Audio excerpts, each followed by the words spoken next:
In a heartbreaking murder case that started with a simple welfare check, 43-year-old Anna Moses was found dead in her garage on January 14, 2014 after being shot 7 times. Anna was a Russian immigrant living in Frisco, Texas, and going through a divorce from her husband Robert Moses when the tragic crime occurred. As police investigated, several key questions emerged. Who would want to murder Anna and why? Today we'll examine the details of the investigation into Anna's death, the trial and conviction of the accused killer, and the aftermath as the case made its way through appeals. There's mystery around Anna's relationships, questions about the crime itself, and debate over whether justice was properly served. As we outline what's known about this complex case, think about what you make of it all. Did police arrest the right person? Does the evidence truly add up? Let me know your thoughts as the story unfolds. Investigation details. Anna Moses came to America after meeting Robert Moses in her native Russia. The two married in the 1990s, and Robert formally adopted Anna's son Igor from a previous relationship. The family settled in the Dallas, Texas area. Though they seemed a happy family unit at first, over time as Anna became more comfortable in her new American life, she gradually gained confidence and independence and pulled away from the tight-knit dynamic she initially had with Robert. Specifically, Anna developed interests and friendships completely separate from her husband. This included nurturing a close work relationship with a well-respected colleague, Dr. John Wozniak, who headed her department at the University of Texas at Dallas. Dr. Wozniak generously provided financial support to Anna on occasion when she needed help with major expenses. Anna also spent platonic time sharing a love of arts and music with an older family friend named Jerry Caspell. Though married, Jerry was so infatuated with Anna that he penned multiple books of original poetry dedicated to her. But Anna did not reciprocate romantic feelings beyond friendship.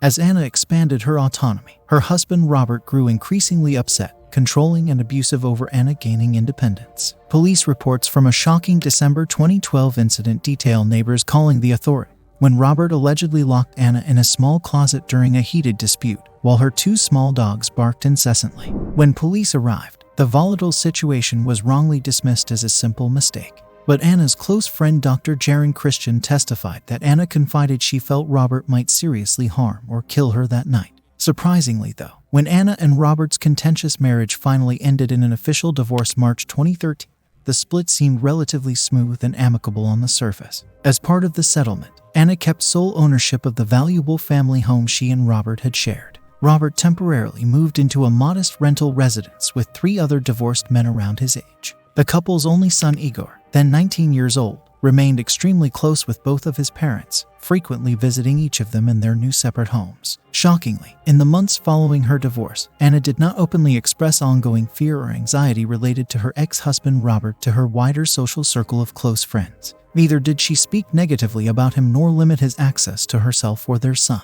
In fact, on the contrary, she seemed happier, more optimistic, and excited to embrace this new phase of freedom in her life journey. Anna even enthusiastically jumped back into dating, quickly starting a passionate year-long relationship with a divorced man named Michael whom she met on an online dating website. So, when Michael abruptly grew concerned after Anna mysteriously failed to meet him for a planned dinner date evening on January 13, 2014, not answering his continual calls or text messages, he became suspicious something was seriously wrong.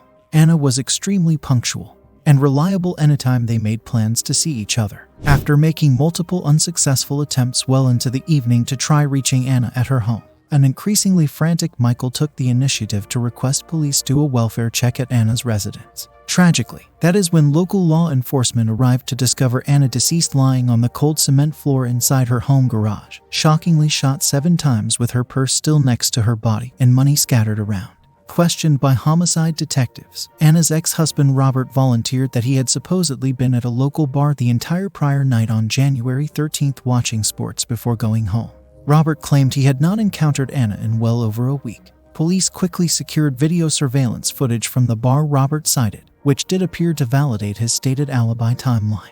However, eagle-eyed officers noticed Robert had a visibly painful injury to his dominant right hand, a deep cut just above the knuckle of his ring finger, which was freshly bandaged but still actively oozing blood and fluid. When detectives requested and received consent to comprehensively search Robert's residence, they discovered a sizable collection of firearms cleverly hidden strategically in different locations around the home. Robert was evasive when questioned about the purpose for the weapons. Several of the guns seized were .22 caliber pistol, the exact same type of weapon forensic examiners had just concluded was used to shoot Anna 7 times at close range. Investigators also recovered both .22 caliber long rifle bullets and spent shell casings from the scene matching Robert's firearms. In a climatic break in the investigation, Anna's missing dark-colored luxury SUV vehicle abruptly turned up suspiciously parked just a few blocks away from her suburban home, illegally dumped haphazardly along a rarely trafficked side street. Now with clearly visible muddy adult-sized footprints smeared on the hood and roof, detectives noticed Anna's car had obviously been tampered with.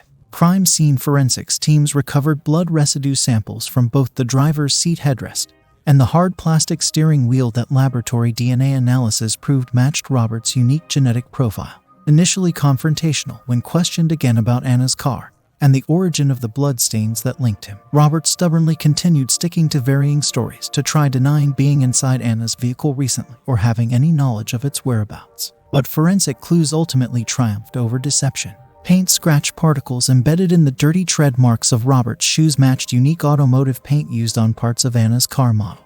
Robert finally cracked and admitted to coming into contact with Anna's car in her home garage just days prior, claiming he was merely helping her repair a broken pipe. Cold case experts studying the crime agree the totality of extensive circumstantial and forensic evidence overwhelmingly points to one individual with opportunity, motive and means to suddenly ambush and murder Anna in January 2014. Her volatile ex-husband Robert. He was arrested just weeks after Anna's death following the recovery of her abandoned vehicle. Trial and conviction details. Armed with a mountain of compelling circumstantial evidence tying the prime suspect directly to the victim and crime scene in multiple ways, prosecutors methodically built an extremely convincing case proving Robert Moses was the only person with clear window of opportunity, established motive and access to match the weapon's means to carry out the cold-blooded murder of his ex-wife Anna. State attorneys argued Robert had premeditated the ambush killing well in advance, motivated largely by his intense anger over the financial constraints and decreased control over Anna's life resulting from their bitter divorce finalized months prior. According to lead prosecutors, Robert had become increasingly volatile and unhinged over revelations Anna had been secretly accruing significant personal assets and money in accounts under her name alone, which Robert could no longer access after they split. He snapped. The prosecution also asserted Robert felt enormous jealousy and hatred towards Anna's new boyfriend Michael, who had taken Robert's role in Anna's life. And Robert fundamentally refused to accept that Anna was truly moving forward for good without him and rejecting any chance of reconciliation.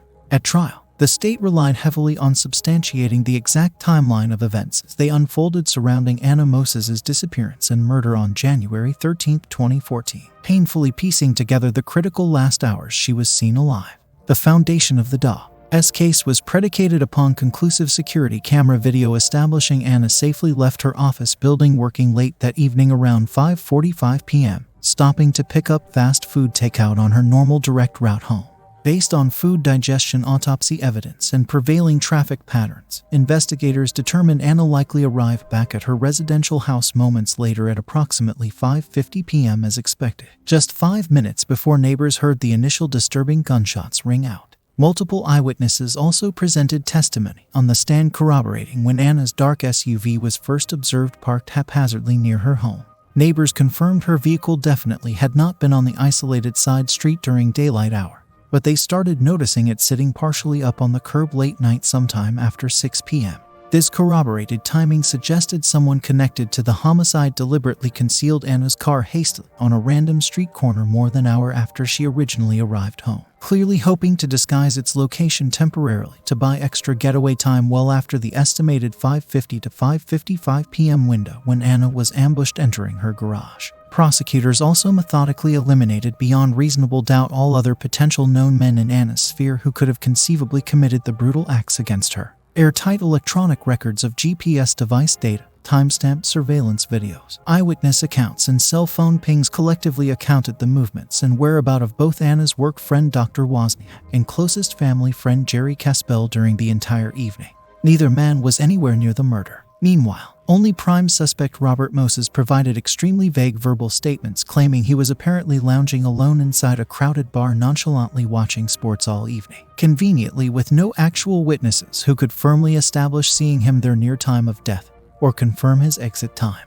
Incriminating text messages and voicemails extracted from Robert's mobile phone also conclusively painted him as highly obsessed with gaining access to assets and money associated with Anna in the wake of her death. Additionally, Robert swiftly arranged with the family's probate lawyer to have himself incorrectly listed as the sole death beneficiary entitled to Anna's entire $750K life insurance policy amount, deliberately concealing their son Igor was the legal primary recipient.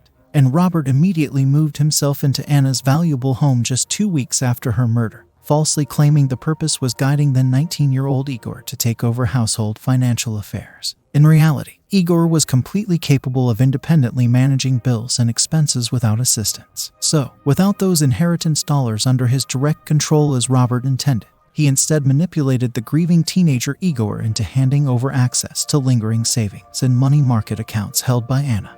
Ultimately, the jury unanimously concurred that morally corrupt ex-husband Robert Moses possessed all three elements matching the perpetrator profile: exclusive access, established motive, and available resources to single-handedly waylay and murder Anna in cold blood without witness, discarding her body without hesitation or remorse. He sat stone-faced when the guilty verdict was read. Robert received the mandatory sentence of life behind bars without possibility of parole for his unconscionable act of evil against the mother of their son. But defiant Robert Moses continues unsuccessfully appealing his conviction every available opportunity, adamantly insisting bungling police and prosecutors failed to establish his guilt beyond a reasonable shadow of doubt. Appeal details. In appealing the verdict, Robert Moses alleged not only insufficient evidence overall but specific gaps around the medical examiner's testimony, namely, analysis of Anna's stomach contents to pinpoint her time of death after leaving work. Robert's legal team spotlighted how that Taco Bell chicken quesadilla Anna ate hadn't yet fully digested in her stomach when she died not long after. They used expert medical testimony suggesting a woman of Anna's size could have digested more of the food in the proposed 10-minute timeline between her meal and estimated time of shooting. If Anna was killed as late as 7 p.m. instead, it could match Robert's continued claim that he was still at the bar during the murder window. The appeal court, however, found this digestive analysis far too imprecise to cast real doubt on consistent evidence putting Robert with the opportunity and motive to kill Anna much earlier. So, they rejected elevating the stomach contents issue as definitive enough to overturn Robert's conviction. Robert's appeals also questioned Anna's unexplained bank savings found after her death. Police didn't establish where she recently acquired so much extra money. But again, appeals judges deemed full investigation into Anna's finances immaterial and peripheral to the weight of evidence against Robert. With these failed appeals, Robert remains serving his life sentence for Anna's premeditated murder. In the end, while no smoking gun or witnesses directly tied Robert Moses to slaying his ex-wife Anna, the weight of interlocking circumstantial and forensic puzzle pieces convinced a jury he had means, motive, and opportunity to ambush the mother of his son. But doubts planted by appeals around Anna's actual time of death and the true source of her extra savings linger for some observing the case details. Does the evidence truly validate or undermine the conviction in your view? Robert continues to deny his guilt behind bars, but Anna's voice was silenced forever that January night.